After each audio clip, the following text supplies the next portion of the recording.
What's up guys, welcome to the internet Moola. In today's video I'm gonna show you how to speed your Mac boot up speed. So let's go ahead and start. The first thing, click on the settings icon or open your system settings and then click general.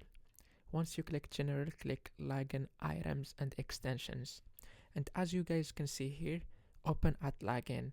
These items will open automatically when you log in. So if you see a lot of applications here and your MacBook is slow, that's the reason why. So all you need to do is choose, for example, this application, and I'm sure if your MacBook is slow, you're gonna find more than 5 here.